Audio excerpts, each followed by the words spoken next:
এই কোরআন আল্লাহ বললেন লাকাদ খালাকনাল ইনসানা ফি আহসানি তাকওয়িম।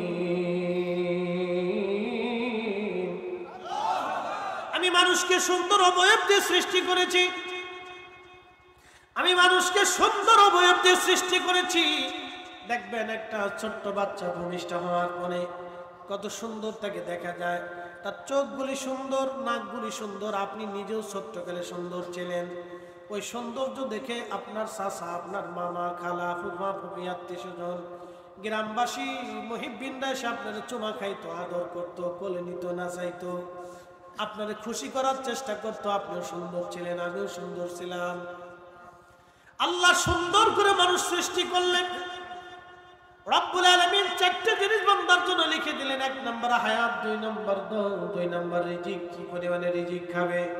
এই জন্য 1000 কোটি টাকা থাকলে আপনি খেতে পারবেন না যদি আল্লাহর ফয়সালা না থাকে।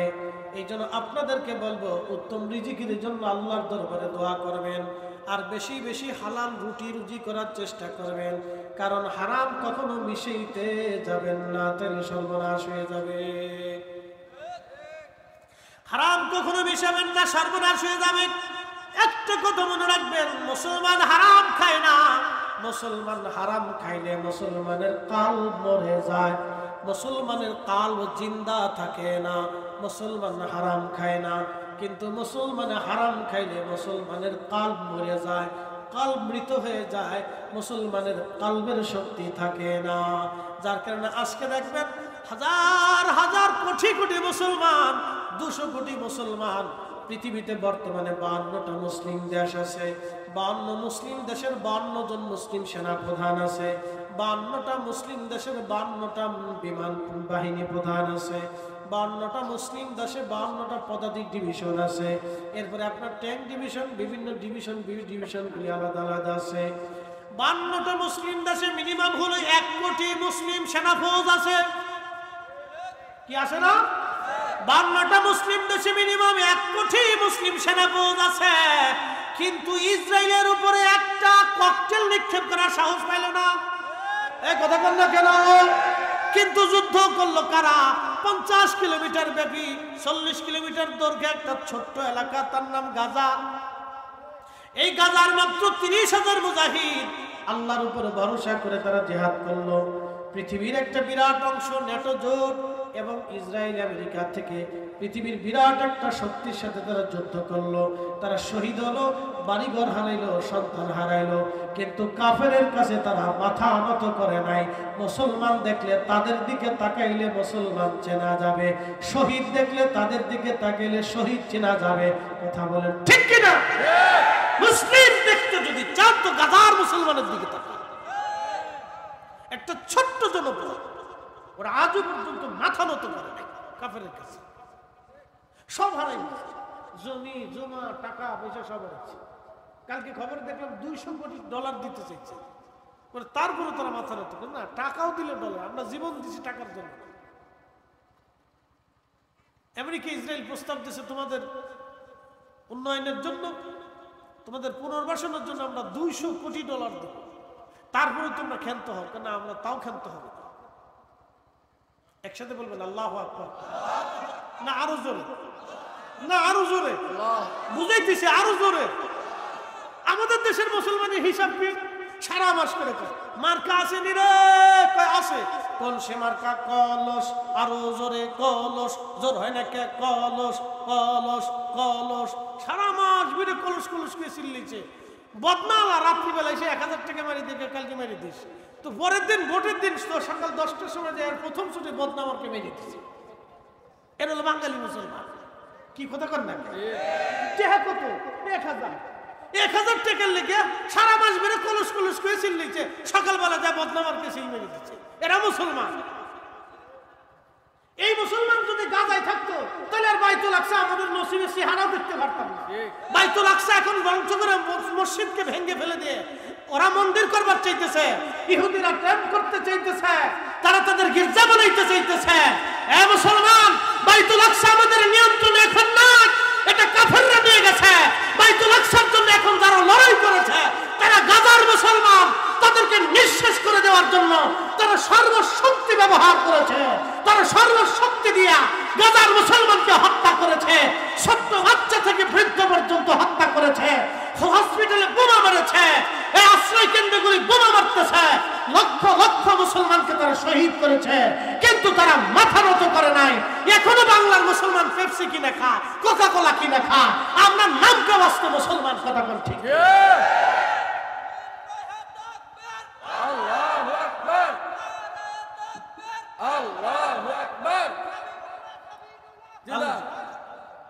আল জিহাদ, আল জিহাদ, একসাথে বলুন আল্লাহু আকবার, আল্লাহু আকবার। সাবিলুনা সাবিলুনা আল জিহাদ। আমাদের পথ কি? পূর্বপুরুষের পথ ছিল আল জিহাদ। আমরা জিহাদ ভুলে গেছি, জিহাদের কথা মনে নাই। মনে রাখবেন, ওয়ালা তাকুলু লিমান ইউকতালু ফি সাবিলিল্লাহ ফি সাবিলিল্লাহি আমওয়াত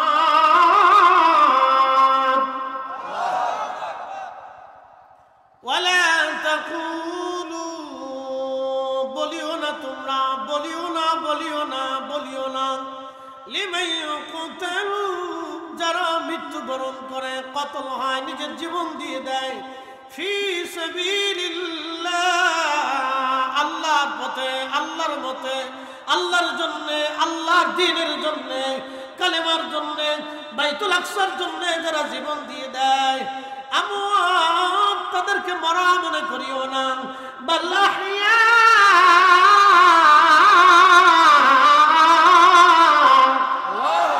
বরং তারা জিন্দা জিন্দা জিন্দা জিন্দা, ওয়ালাকিন লা তাশউরুন, তুমি বুঝো না, তুমি বুঝো না, তুমি বুঝো না, তারা জিন্দা জিন্দা জিন্দা জিন্দা। একবার জোরে বলেন আল্লাহু আকবার। কোরআন শরীফ কি একদিনের জন্য না কিয়ামত পর্যন্ত? কিয়ামত পর্যন্ত জিহাদ চলবে, কিয়ামত পর্যন্ত মুজাহিদও থাকবে, কিয়ামত পর্যন্ত শহীদ হতে থাকবে। একসাথে বলবেন আল্লাহু আকবার। কিয়ামত পর্যন্ত কি থাকবে? জিহাদ থাকবে, কিয়ামত পর্যন্ত মুজাহিদ থাকবে, কিয়ামত পর্যন্ত যুদ্ধ হবে, কিয়ামত পর্যন্ত মুসলমান শহীদ হবে। এই জন্য শাহাদাত, জিহাদ এগুলি ভুলে দেওয়া যাবে না, কথা বলেন ঠিক কিনা? এটা আমাদের ঈমান ও আমলের একটা পার্ট, বিরাট একটা অংশ।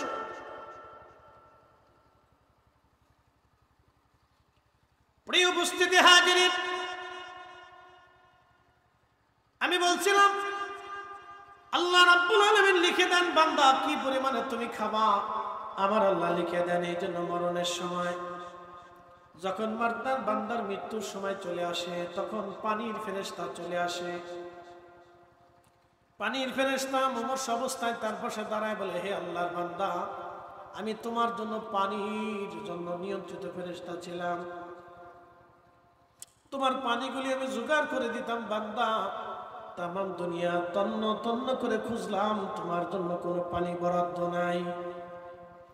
অথবা আমি চললাম, তোমার সময় শেষ, আমার বিদায়ের পালা। এরপরে খাবারের ফেরেশতা চলে আসে। খাদ্যের যিনি নিয়ন্ত্রণে ফেরেশতা ছিলেন, জমিনদার ছিলেন, তিনি এসে বললেন, হে আল্লাহর বান্দা, তামাম দুনিয়া অনুসন্ধান করে দেখলাম তোমার জন্য কোনো খাদ্য বরাদ্দ নাই, অতএব তোমার জীবনের সময় শেষ, আমারও দায়িত্ব শেষ, আমি চললাম, আর তোমার সাথে দেখা হবে না। নিঃশ্বাসের ফেরেশতা, যিনি শ্বাস প্রশ্বাসের দায়িত্ব ছিল, তিনি এসে বললেন, হে আল্লাহর বান্দা, আমি তামাম দুনিয়া ঘুরে তোমার জন্য একটু নিঃশ্বাস পেলাম না, একটু বায়ু খুঁজে পেলাম না, অতএব তোমার থেকে আমি বিদায় নিলাম, তোমার সময় শেষ, আমি আমার দায়িত্ব পালন করেছি, আমি চললাম এবার আল্লাহর কাছে। আল্লাহ রাব্বুল আলামিন বললেন, আল্লাহ রাসূল বলতেছেন, ঠিক তখনই মালাকুল মউত এসে যান। মালাকুল মউত এসে তার রূহ কবজ করে নিয়ে চলে যায়। আল্লাহু আকবার। এই জন্য আমাদের জীবনের শেষ সময় যখন আসবে, আল্লাহর নবী ডাক দেয়া বললেন, কখন মারা যাবে কেউ জানে না, লিখে দাও, বরাদ্দ করে দাও, কত বছর, কতদিন, কত মিনিট, কত সেকেন্ড, কোন জায়গা, কোন মুহূর্তে, কিভাবে সে মারা যাবে তুমি লিখে দাও। চতুর্থ নাম্বার, তুমি লিখে দাও বান্দা কি জান্নাতি নাকি জাহান্নামী, ঈমান নিয়ে কবরে যাবে না ঈমান হারা হয়ে কবরে যাবে, তুমি লিখে দাও। এই জন্য দেখবেন অনেক মানুষ সারা জীবন মুসলমান ছিল, এরপরে বেঈমান হয়ে কবরে চলে যায়। আবার অনেকে আছে দেখবেন সারা জীবন কাফের ছিল, পরে মুসলমান হয়ে কবরে চলে যায়। গত বছরে ভারতে গেলাম, এক লোক এসে বলল, হুজুর কি বলবো, আমাদের ঘরের একটা মেয়ে হিন্দু একটা ছেলের সাথে প্রেম করে বের হয়ে যায়, বিয়ে করে হিন্দু হয়ে গেছে। কি বলবেন আপনি? বুঝতে পারবেন না, ভারতে এরকম অহরহ ঘটনা করে। বহু মুসলমান মেয়ে হিন্দুর সাথে বেরিয়ে যে একেবারে হিন্দু হয়ে যায়, বিধর্মী হয়ে যায়। বাংলাদেশের কাদিয়ানি ফেরকাগুলি মুসলমানদেরকে টাকা দিয়ে, গরিব মানুষদেরকে অর্থ দিয়া, বাংলাদেশের কাদিয়ানি ফেরকা তারা কাদিয়ানি বানায়। খ্রিস্টান মিশনারিরা মুসলমানদেরকে, গরিব মুসলমানদেরকে অর্থবিত্ত দিয়া তারা মুসলমান থেকে খ্রিস্টান বানায়া দেয়। কি আছে না? বহু আছে, বহু আছে। আল্লাহ নবী ডাক দিলেন, আল্লাহ রাসূল বলতেছে, সাহাবীরা রে, আল্লাহ রাব্বুল আলামিন নির্ধারিত করে দেন কে ঈমান নিয়ে কবরে যাবে, কে ঈমান নিয়ে কবরে যাবে না। এই জন্য কোরআন শরীফে একটা দোয়া আছে, সব সময় করা লাগে, রব্বানা লা তুজিগ কুলুবানা বাদা ইদ হাদাইতানা ওয়া হাব লানা মিন লাদুনকা রাহমাতান ইন্নাকা আনতাল ওয়াহ্হাব।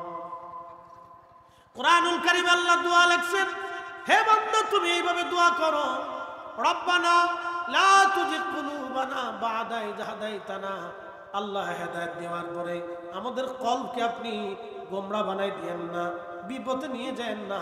আল্লাহ আমাদেরকে হেদায়েতের উপরে ইস্তেকামাত রাখেন, হেদায়েতের উপরে আল্লাহ আপনি আমাদেরকে প্রতিষ্ঠিত রাখেন। এইভাবে বেশি বেশি করে দোয়া করা লাগে। এই জন্য অনেকে গোমরা হয়ে হেদায়েত না হয়ে কবরে চলে যাবে, আবার অনেকে সারা জীবন কাফের ছিল, মুসলমান হয়ে কবরে চলে যাবে। একটা ঘটনা আমি আপনাদেরকে শোনাই। সিরিয়ান এক পাদ্রী, তিনি প্রত্যেকদিন সন্ধ্যাবেলা তওরাত কিতাব হাতে নিয়ে তার গির্জার ভিতরে বসে বসে মানুষদেরকে তওরাত কিতাব শোনাইতেন এবং উপদেশ দিতেন। তওরাত কিতাব পড়ে পড়ে বিশ্লেষণ করতেন। তওরাতের মুফাসসির ছিল। তওরাত শরীফ পড়ে পড়ে ইহুদিদেরকে বুঝাইতেন, ধর্ম সম্পর্কে জানাইতেন। ওই ইহুদি পণ্ডিত, ইহুদি পাদ্রী তওরাত কিতাব পড়তে যে লক্ষ্য করলেন তওরাতের ভিতরে লেখা আছে মুহাম্মাদুর রাসূলুল্লাহ সাল্লাল্লাহু আলাইহি ওয়াসাল্লাম। এক জায়গা না, দুই জায়গা না, 4 জায়গায় আমার নবীর নাম লেখা। চিন্তা করলেন, এই মুহাম্মাদুর রাসূলুল্লাহ আমাকে, আমার নবীর, মুসা নবীর তওরাতের মধ্যে এই নাম লেখা থাকবে, তা হয় না। সে 4 জায়গা থেকে তওরাত থেকে নাম কেটে দিলেন। নাম কেটে দেওয়ার পরে পরের দিন আবার তওরাত পড়তে গেছে, দেখে মুহাম্মদুর রাসূলুল্লাহ শব্দটা 8 জায়গা লেখা। একসাথে বলুন মারহাবা। কয় জায়গা? 8 জায়গা লেখা। এবার এই পাদ্রী চিন্তা করলো 8 জায়গা লেখা, এই নামটা রাখা যাবে না। সাথে সাথে পাদ্রী নামটা কেটে দিলেন। নামটা কেটে দেওয়ার পরে পরের দিন আবার তওরাত শরীফ পড়তে গেছে। তওরাত শরীফ পড়ে পড়ে মানুষকে শোনাইতে গেছে, দেখে 12 জায়গায় তওরাতের মধ্যে আমার রাসূলের নাম লেখা আছে। আল্লাহু আকবার। আমার রাসূলের নাম লেখা আছে 12 জায়গায়। এবার পাদ্রীর হুঁশ আসলো, হায় হায়, এইভাবে যদি কাটতে থাকি তাহলে পুরা তওরাতই মুহাম্মদুর রাসূলুল্লাহর হয়ে যাবে। একসাথে কোন আল্লাহু আকবার। পুরা তওরাতই মুহাম্মদুর রাসূলুল্লাহ হয়ে যাবে। তাহলে মুহাম্মদুর রাসূলুল্লাহকে এটা জানার জন্য পাদ্রী এবার খোঁজ নিলেন। যার কাছে জিজ্ঞেস করে সবাই খালি বলে সে একজন জাদুকর। নাউজুবিল্লাহ বলবেন না? সবাই খালি বলে সে একজন জাদুকর। তুমি যদি তার মজলিসে বসো তাহলে তুমি তার প্রেমে পাগল হয়ে যাবা। এ পাদ্রী সাবধান, তুমি তার কাছে যাবে না। পাদ্রী বলে না, তওরাতে 12 জায়গায় যার নাম লেখা সে জাদুকর না, সে অবশ্যই আল্লাহর মনোনীত নবী। এবার এই পাদ্রী খুঁজতে খুঁজতে জানতে পারলো তিনি মদিনায় আসছে। সুদূর সিরিয়ার থেকে রওনা দিয়ে একেবারে মদিনাতুল মুনাওয়ারায় আসছে। যেদিন আসলেন তার 3 দিন আগে রাহমাতুল লিল আলামিন ইন্তেকাল করেছেন। আমার রাসূল দুনিয়া থেকে বিদায় হয়ে গেছে। রাস্তা দিয়ে আসার সময় লক্ষ্য করলেন একজন সুদর্শন বৃদ্ধকে দেখা যায়, সুন্দর চেহারা, তার চুল দাড়িগুলি শুভ্র এবং সাদা, সুন্দর চেহারার অধিকারী। তখন এই ইহুদি পণ্ডিত বলল, আপনি কি মুহাম্মদুর রাসূলুল্লাহ সাল্লাল্লাহু আলাইহি সাল্লাম? তিনি বললেন, না, আমি নবী না, আমি নবীর সাহাবী, আমার নাম সালমান ফারসি। তো পাত্রী চিন্তা করলেন, হায় হায়, সাহাবী এত সুন্দর, না জানি রসুল কত সুন্দর। সালমান ফারসির বয়স হয়েছিল 250 বছর। তিনি 250 বছর পর্যন্ত পৃথিবীতে বেঁচে ছিলেন। যখন রসুলের জমানা তখন 200 বছর প্লাস। কত বছর? 200 বছরের একজন বুড়া বৃদ্ধ সাহাবী, চুল দাড়িগুলি একবারে পাকা, চেহারা খুব সুন্দর ছিল। তো পাদ্রী মনে করছে উনি বুঝি রসুল। তো বলতেছে, না, আমি ওনার সাহাবী। তো বলে, রসুল কোথায়, নবী কোথায় বলেন তো, আমি তার কাছে আসছি। সালমান ফারসি রাদিয়াল্লাহু আনহু চিন্তা করলেন, এখন যদি আমি পাদ্রীকে বলি যে তিনি ইন্তেকাল করছেন, তাহলে পাদ্রী চলে যাবে। অন্তত মসজিদে নববীর ভিতরে নিয়ে যায়, ওখানে সাহাবী আবু বকর, ওমর, উসমান, আলী, তালহা, জুবাইর, আব্দুর রহমান ইবনে আউফ, সাদ বিন আবি ওয়াক্কাস, সাঈদ ইবনে জুবাইর, আবু উবাইদা ইবনে জাররাহ, বড় বড় সাহাবী এখানে উপস্থিত আছে, আগে নিয়ে যায়। সালমান ফারসি বলেন, তাহলে তুমি আসো, যদি নবীর কাছে যেতে চাও। নিয়ে চলে গেলেন মসজিদে নববীর ভিতরে। মসজিদে নববীর ভিতরে নিয়ে চলে যাওয়ার পরে মসজিদে নববীতে যখন নিলেন, তখন তিনি মসজিদে নববীর ভিতরে যা সালাম দিলেন, আসসালামু আলাইকা ইয়া মুহাম্মাদা, এইভাবে যখন সালাম দিলেন, তখন সাহাবীরা ডুকরিয়ে কেঁদে ফেলে বললেন, কে আপনি? আমাদের নবীকে সালাম দেন। বলে, আপনাদের মাঝে কি মুহাম্মদ রাসূলুল্লাহ সাল্লাল্লাহু আলাইহি সাল্লাম নাই? বলে, না, তিনি আজকে 3 দিন আগে ইন্তেকাল করেছেন, আমরা সবাই তার সাহাবী। ভাবছিলাম কারেন্ট যেতে চলে গেছে, তাহলে আপনারা সুযোগ ব্যবহার করবেন। ভাবছিলাম যে কিছু লোক চলে যাবে, তা দেখলাম না, লোক ভালো, একসাথে কর মারহাবা। অনেক জায়গায় এরকম হয়, কারেন্ট পাইলে চলে গেলে গান টুক করে আস্তে করে সুযোগ পাইছি, যাই গেল, সুযোগ পাইয়ে চলে যায়। আমি ভাবছিলাম ওই সে কাজ হবে, সুযোগ পেয়ে মানে কিছু লোক যাইব না, দেখলাম না, যায় নাই। একসাথে বলেন তো আল্লাহু আকবার। আমরা কার জন্য? না, জোরে বলেন, জোরে। পানি রিফাইন করলো কে? রক্ত বানাইলো কে? গোশত বানাইলো কে? দেহ বানাইলো কে? মায়ের পেটে আমাদের খাবারের ব্যবস্থা করলো কে? অক্সিজেন দিল কে? যে আল্লাহ মায়ের পেটে আপনার খাবার দিছে, সে আল্লাহ দুনিয়াতে খাবার দিতে পারে না? খাবার দেয় না? তো দেওয়ার পরেও সুদ খাবো কে? দেওয়ার পরে ঘুষ খাবো কে? দেওয়ার পরে অন্যের মানুষের জমি মেরে খাবো কে? দেওয়ার পরে অন্য মানুষের টাকা মেরে খাবো কে? কি কথা বল না? মানুষ তো বুঝে না। তো যে আল্লাহ মায়ের রেহেমের ভিতরে আপনার খাবার দিছে, আমার খাবার দিছে, পানি দিছে, অক্সিজেন দিছে, রক্ত দিছে, স্বাস্থ্য দিছে, কত সুন্দর করে বানাইছে দেখছেন নি? একটা বাচ্চা দুনিয়াতে আসার পরে তো সব